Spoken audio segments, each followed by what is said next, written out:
Gresham College presents West End Theatre in China by David Lightbody.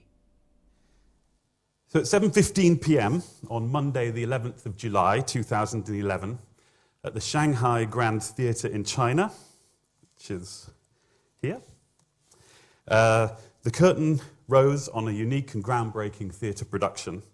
The first words sung were, and apologies for anyone Chinese in the audience, the first words sung were "Yo Igamang," or if to sing it, "Yo Igamang, I have a dream." That's the only singing there's going to be. The show was Mamma Mia, and it was the first-class production of a major Western musical in Chinese. As executive producer of Mamma Mia in China on behalf of Judy Kramer and Little Star, the original producers, I'd been working for 2.5 years to bring it to the stage. But if I include the time I spent before that as general manager for Cameron Mackintosh in China, it was the culmination of 7 years of intensive work to bring a Chinese language production of a major Western musical performed by Chinese performers to the Chinese stage for the Chinese people. The response to that first night was almost universally positive amongst audiences, the media and government. And 15 months later, at this moment, this very moment, I hope, if they're doing their job, the production is setting up in Hangzhou, in Zhejiang province, in the Yangtze River Delta. It's the latest stop on a tour that has taken the production since Shanghai to Beijing, Guangzhou, Wuhan, Xi'an, Chongqing, Taichung, Harbin, Tianjin, Nanjing, and Xining. By the end of this year, we'll have performed in 17 cities to well over 3,000 people. Now, wherever the show goes, it has broken records. I'm sure you all know where all these places are in China, but so obviously we opened in Shanghai, moved up to Beijing, and then to Guangzhou. Now, these three cities make up the core of the commercial entertainment theatre sector in China at the moment. But we've played in Chongqing and Xi'an and Wuhan. The furthest west we've been is Xining, over there. And we've been up to Harbin in the northeast as the furthest north. So the spread around the country has been fairly wide. And as I say, we are breaking records at the moment wherever we go, and I'm very proud of that. But the question that's in my mind is whether this fact is evidence of a great new theatre market of unprecedented size opening up for West End theatre in China? Or is it simply evidence of a nation emerging into a global economy where big brand musicals of the West are temporarily desirable? Will China over the next decade become one of the most important commercial theatre markets on the planet? And if so, what are West End theatre producers doing to make this opportunity a new chapter in the long history of British theatre? The export of British theatre, as we all know, is far from new, of course. Shakespeare's works have long been produced in multiple other languages and through the lens of many different cultures. British musical theatre has also been presented widely on foreign shores long before the advent of the late 20th century mega musicals. Gilbert and Sullivan and D'Oyly Carte Opera Company are notable for the manner in which they developed, performed and licensed internationally successful productions around the world. I wonder, though, if this earlier spread of British theatre across the globe is not more akin to perhaps cricket spreading through Commonwealth countries rather than any sort of deliberate strategy. There's no doubt that amateur companies played a very large part in bringing these works to other parts of the world, and I expect the motivations for these earlier productions around the world were almost certainly cultural, social, and personal rather than commercial. The dissemination of British theatre across the globe, then, is very different to the globalization of West End theatre product that began with the mega musicals of the 1980s and the advent of worldwide first-class licensing of West End productions. I'm going to do a technical bit here. It's not too technical, but it's just to understand first-class licensing for those of you who don't. The basic definition of a first-class reproduction of a musical or play is a performance of that production with a first-class cast in a first-class theatre, utilising the same designs as were or are being used in the original production, often under the control of the original producer and the original creative team. A license will be granted to a production company in the country in question, and under the supervision of the original producer, that local production company will recreate the show exactly as it was first staged. but with a local cast and obviously where necessary in the local language. We only, in first-class licensing, change the words and the wigs, as we say. The words for obvious reasons, the wigs for ethnicity. Everything else stays the same. This emphasis on control of reproduction is really the core of the success of global licensing, and it essentially makes the West End version of a show available and accessible to the widest possible audience without any deterioration of quality. Shows that have done this incredibly well, obviously, are Cats, Les Miserables, Phantom of the Opera, Miss Saigon, Mamma Mia, and more recently, his stage play Warhorse. They began on the London stage and have found enormous success throughout the world. Broadway and the US touring circuit are, of course, the obvious first destinations outside of the UK, but since the 1980s, Japan has been a key third global market for London musicals, and since then, Australia, South America, Holland, Germany, Scandinavia, South Korea, to name a few, have all developed important musical theatre markets of their own. I think what's interesting to note here is that all the productions I've just named have found consistent global appeal amongst audiences. Whatever one's, the people in this room, your personal opinion of musicals is or is not, these shows have found consistent global appeal amongst large swathes of the global population. This can be put down to many elements. The quality of the music, the story, and the design are, of course, critical, but perhaps as important is the evident appeal of musical theatre across culture and peoples. Perhaps people, wherever they come from, simply enjoy a well-made, entertaining, accessible, popular performance. Or perhaps the nature of musical theatre draws audiences more closely into the emotion and characters portrayed, and as such, the emotional reaction and connection with the production is more keenly felt. Or perhaps, as Julian Bird from the Society of London Theatre suggested in his talk in this series a couple of weeks ago, there is something aspirational about musical theatre. He described the boom in musicals in the 1980s as growing out of an increasingly aspirational and confident Britain. I would contend that as these big shows have developed around the world, they've taken something of that aspiration and confidence with them. There can be no mistake that when looks at the list of the shows which have been first produced in nearly every single emergent global musical theatre market, the titles Cats, Les Miserables, and The Phantom of the Opera are always there. The precise answer as to why this tight group of West End musicals have been so successful would be a long debate, but the fact remains that they do enjoy that level of success, and their success has made the market for West End theatre global and has made commercial theatre itself an industry that is genuinely international in its nature. A lot of my work is based on within the international global industry of theatre rather than within West End theatre, for example, locally. Inevitably, perhaps, attention has now become firmly focused on China and whether this country might be the largest and perhaps greatest musical theatre market of the coming decades. Excuse me. As with many other industries, the basic numbers in China present commercial theatre with a hugely attractive proposition. And it's quite easy to have a lot of fun with the numbers in China. For everyone alive in China right now to see our production of Mamma Mia in a 1,500-seat theatre on a standard 8-show week would take 2,500 years. But more sensibly, perhaps, we do think there are around 100 million people on the eastern seaboard of China in those key cities, Shanghai, Beijing, and Guangzhou, that I talked about earlier, who can afford West End ticket prices. This has been and remains a very attractive proposition for West End producers when they're looking and evaluating the global market for their productions. However, China has proved, unsurprisingly, a much harder nut to crack than most other global markets, if not all other global markets. And it remains a perplexing and mystifying proposition for any foreigner wanting to take advantage of the staggering potential of this market.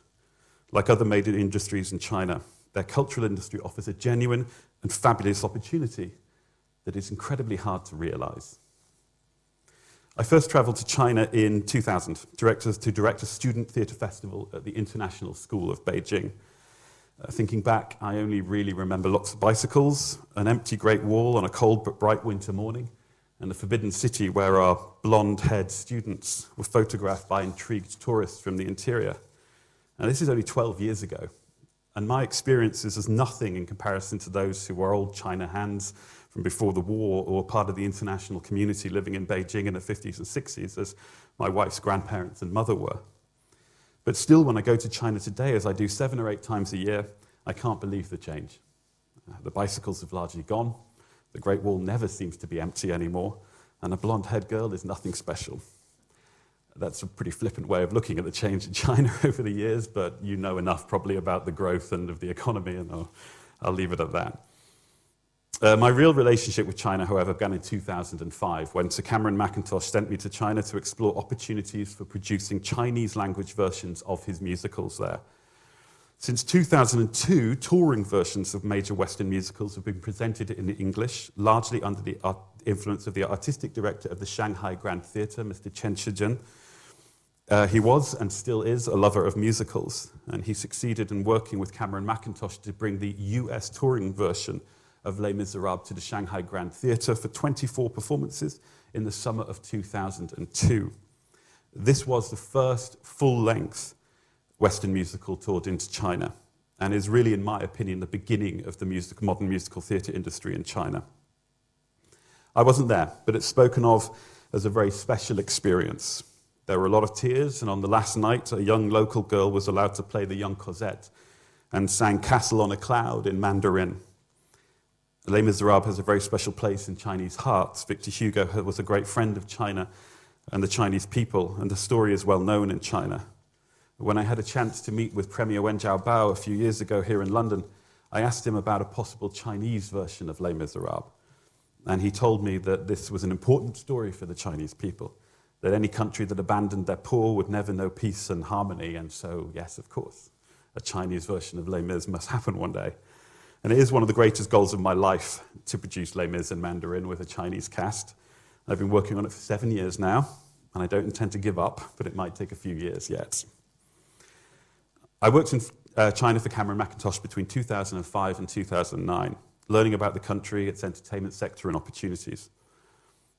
When I first arrived in China, what we were thinking of doing was still illegal, in the sense that foreign involvement in producing for the Chinese stage was not permitted. It was one of the first key indicators of genuine change when, shortly after my arrival, this law was changed to allow participation of non-Chinese companies in theatrical production. Beyond the legality of what I was doing, the other 4 key questions in my mind during this time were these 4. Is there a market for musicals in China? Is there enough talent in China? Are there appropriate theatres in China? And who is the right partner in China? And I could have changed that perhaps to say, is there a correct or right partner in China? This was my to-do list at the beginning of my time in China. So to begin with, in relation to the market, the answer was becoming more and more clear. After Les Miserables was performed in English in 2002, a steady stream of English-language tours of first-class musicals were presented in Shanghai and Beijing, including The Phantom and the Opera and The Lion King, which both ran for 3 months in Shanghai, and Cats, which has since completed 3 tours of China. And indeed, this summer, Cats opened as the second Chinese first-class production of a musical in Chinese. This increasing appetite for musicals amongst the population in Beijing, particularly in Shanghai, was evident, and one cannot overstate how different it was for a show to run for 3 months in one venue, one show in China, where before 2002, when we did 24 shows of Les Miserables, a show running for 3 or 4 performances was considered a long run. So it's an enormous change to go to 100 and whatever we went to. Everyone, therefore, was clearly, not everyone, but it was clearly a growing Chinese interest in English language performances of Western musicals. The question it begged, for me, was would that interest in English language versions translate into Chinese audiences wanting to watch these productions in Chinese with Chinese performers? Our experience for developing musical markets around the world is that when the first language is not English, the local language of that country should be used in musicals. I've often heard Cameron Mackintosh speak on this point, and I'm convinced his approach is correct. that in the local language, the musicals have a much better chance of becoming an integral part of the local theatre industry rather than being simply a foreign import of temporary interest. Ultimately, if a story is told in one's own language, it's easier to relate closely to the characters on stage and their story, so the emotional connection is much higher. A genuinely strong commercial musical theatre industry has at its heart long-running, continuously popular shows. This longevity of run is much harder to achieve if the production is not in the local language. Now, I received a lot of resistance in China from certain parties to this idea, a number of media parties and some high-ranking people in academic institutions. Who felt that audiences would only want to see a show in its original language, that somehow this was the proper way to experience the production. There is, of course, some argument to support this in opera, but musicals are different animals, and the way the audience experiences a musical is different. I think this approach would of only ever performing a musical in its original language would put musicals in the bracket of fixed recorded performance, which does not suit it well. A live musical is not the final released edit of a film or an album or a painting. At its very best, it's the first night every night, with the same energy and dynamism. But if it's in a foreign language, it becomes something to observe as a kind of foreign artifact rather than something to fully experience. The second question on my list: is there enough talent in China to cast musicals to a first-class level and enough technical expertise to staff a show? I imagine that some of you at least are thinking of the opening ceremony in 2008 at the Olympics in Beijing and thinking the answer to this is obvious. It's not. A number of years ago, I sat down with the principal of the Royal Academy of Music to discuss talent in China. And he told me that of all the countries he visits, some of the very best technical singing voices are in China. In early test casting trips to China, we discovered something very similar. It seemed there was enough performing talent to cast a musical, driven largely by the new musical theatre training courses being offered at major institutions such as the Central Academy of Drama in Beijing and the Shanghai Conservatory of Music and the Shanghai Theatre Academy. In autumn 2010, around 10 months before we opened the Chinese Mamma Mia, we began the casting process. It proved relatively easy to cast the ensemble, and in Mamma Mia, the ensemble are all quite young. And it was fairly easy to cast the young leads, but finding older actors with the qualities and abilities to play the older characters proved much harder. And if any of you know Mamma Mia at all, you'll know there are 3 fathers and 3 mothers in Mamma Mia who are critical to the piece. This is perhaps not that surprising, as the musical theatre training courses have only recently begun to graduate students. We ultimately did find an excellent company of actors, and the actress who played our lead character was undoubtedly as strong in that role as anyone anywhere in the world. And we learned 2 very important lessons from this casting process. The first is that it is possible to find a high quality of musical performer in China, but there are not very many of them. This is a barrier to the growth of the Chinese industry, but I believe it will correct itself over time as more Chinese students graduate from training courses and the musical form becomes more accepted amongst older performers. The second lesson is that even if one can find actors of the right standard, it is often very hard to actually employ them. Many quality actors already work for and are contracted long-term, if not lifelong, to companies in the state-run theatre sector. Securing their release to perform in a musical for a long run is extremely hard. The concept of freelance workers in the theatre industry in China is fairly new, and certainly there is nothing as yet like the open market for actors that exists in London. And what is true for actors is doubly true for theatre technicians. This is a major problem in China, and they are actively working with UK institutions, particularly here in London, and the British Council to develop theatre technicians trained in Western techniques. I expect some may think, as I've said, that the Olympic Games showed something very different. I wasn't involved in the Olympic Games, and there's no doubt that the opening ceremony of the Olympic Games was extraordinarily spectacular.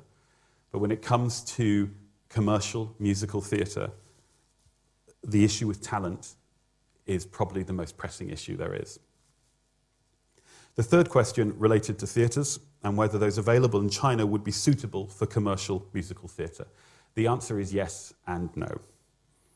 China has some wonderful theatres. The National Centre for the Performing Arts in Beijing, the Cultural Square Theatre in Shanghai, and the Shanghai Grand Theatre are absolutely state-of-the-art. They work brilliantly for opera, large-scale dance, and symphony orchestras. They are less well-suited to drama and musicals, which ideally require a more intimate relationship between the audience and the stage.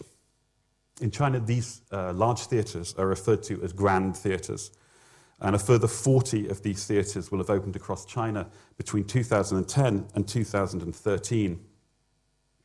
Experience in the West End shows clearly that different commercial shows work better in different types of venue. A one-size-fits-all solution does not exist. Seating capacity, location, character, and other qualities, which are hard to define, will suit one type of production better than another. In China today, there's an increasing awareness of this. In the 1920s and 30s, there were more active commercial theatres in Shanghai than there were in either London or New York.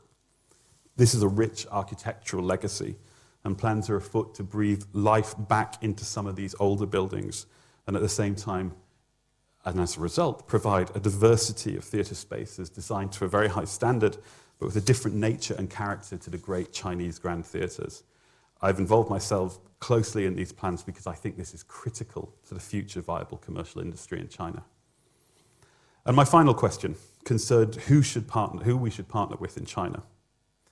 Now, the new laws regarding theatre production in China and the involvement of foreign parties stipulated that any Sino-foreign production company must be majority owned by the Chinese. Even without this law, though, it's simply impossible to imagine trying to produce a show in China without an extremely strong Chinese local partner to work with. Over the years, we were approached by a number of potential partners to produce the Chinese version of Mamma Mia, but in the end, we decided to work with the China Arts and Entertainment Group, CAEG as they're called, and CAEG are the commercial wing of the Ministry of Culture. The decision to work with CAEG was in the end a fairly simple one. As a government entity, they were ultimately prepared to take the risk on producing a commercial musical and provide the money, resources, and influence to make it a reality. Anyone who's produced a play or musical professionally knows that it comes with a very high degree of risk. And finding a partner in China who was willing to absorb that risk was incredibly difficult. So CAEG created a new joint venture production company called United Asia Live Entertainment, with the primary purpose of taking on this risk and kick-starting the Chinese musical theatre industry. In my opinion, that decision to absorb risk for production in that entity was a key factor in allowing the Chinese industry to move forward. Now, behind this plan lay the requirement for in the government's current 5-year plan to move cultural industry from an emergent industry to a pillar industry. I know that Julian Bird talked a bit about this. This is, to quantify this, it's an increase from the cultural industry being responsible for 2.5% of GDP to being responsible for 5% of GDP within 5 years. I mean, as you can imagine, in a country the size of China, that's an extraordinary big jump. And commercial theatre has an important role to play in that jump. And musical theatre is seen in China as being an incredibly important part of that commercial theatre development. So the chance was taken, excuse the slight pun, with Mamma Mia. And the influence of the current 5-year plan in turning our dream of creating a musical into this reality should not be underestimated. I'm going to quickly show you a short video.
So just to make a few concluding remarks, as I said at the beginning of this lecture, the Chinese version of Mamma Mia has been a great success. We've played to over 300,000 people since we opened.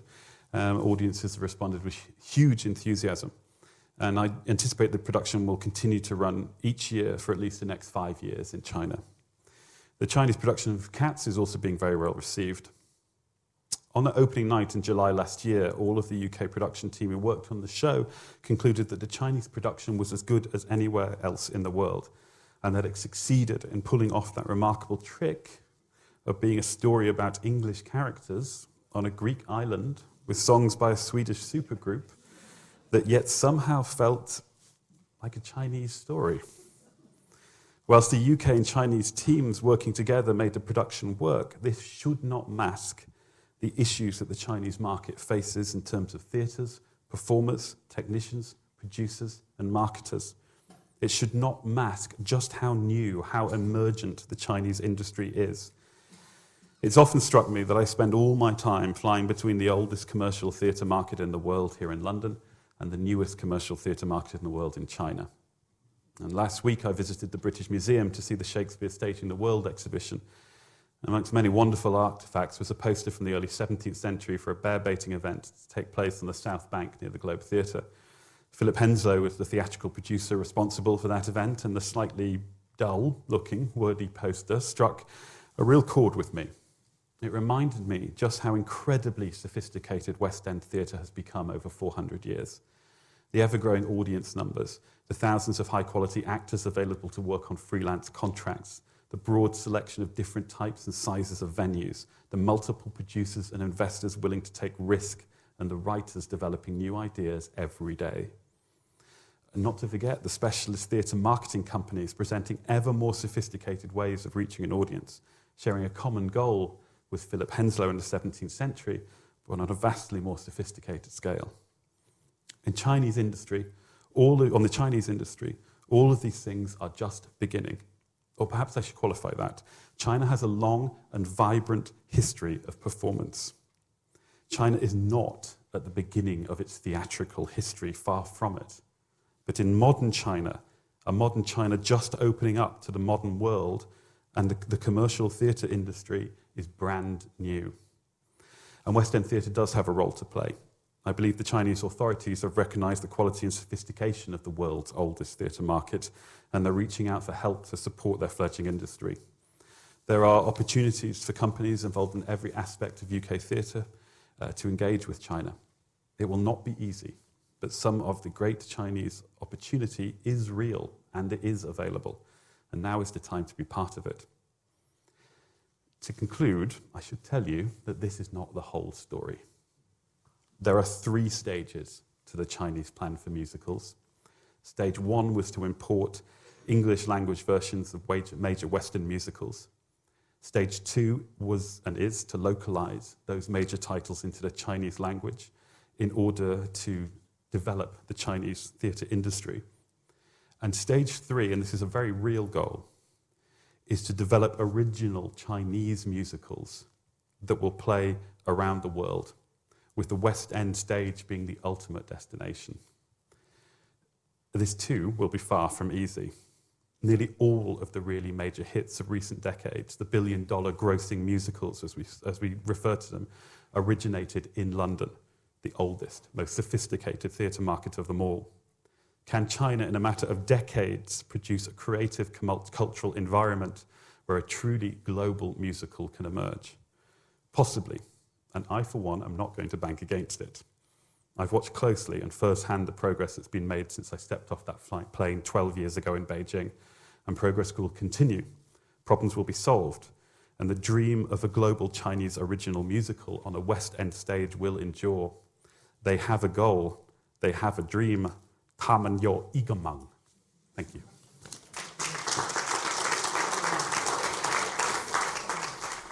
For all information, please visit www.gresham.ac.uk.